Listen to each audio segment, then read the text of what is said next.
अस्सलामुअलैकुम वरहमतुल्लाहि वबरकातुहू। तो नैन तालिबात के अदारा की बच्चियाँ जो कि एक हाल में क्लासेस ले रही हैं, उन्हें मुश्किल सूरत हाल का सामना है।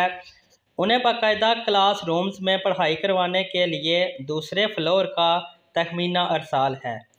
माह रमज़ानुल मुक़द्दस में ज़कात अतियात की सूरत हाल में भरपूर मुआवनत की दरख्वास्त है। ये हमारा गरीब तलिबात की तालीम के लिए प्रोजेक्ट है।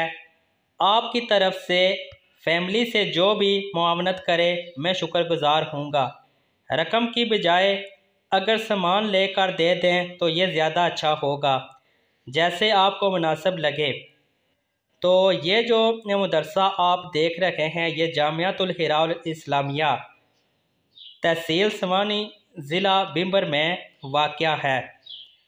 तो जैसा कि आपको पहले बताया गया है कि आप पैसों के बजाय अगर सामान लेकर देना चाहें तो आप लेकर दे सकते हैं, क्योंकि बच्चियों की पढ़ाई को जारी रखने के लिए जो उसका बेसमेंट है मदरसे का वो कम पड़ रहा है।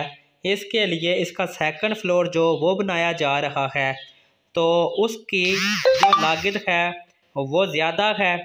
तो अगर कोई आप में से इस माह रमज़ानुल मुबारक में अतियात व सदक़ात मदरसा की तरफ देना चाहे तो मैं यहाँ पे ऊपर नंबर दे दूँगा, तो आप इंतज़ामिया के साथ रब्ता कर सकते हैं। तो आप अपने अतियात व सदक़ात उन तक भेज सकते हैं, चाहे वो आप उनको सामान लेकर दे दें या फिर आप उनको रकम उनकी तरफ भेज दें। तो मैं उनका नंबर यहाँ पे दे दूँगा। हम मिलते हैं एक नई वीडियो के साथ। अल्लाह हाफिज़।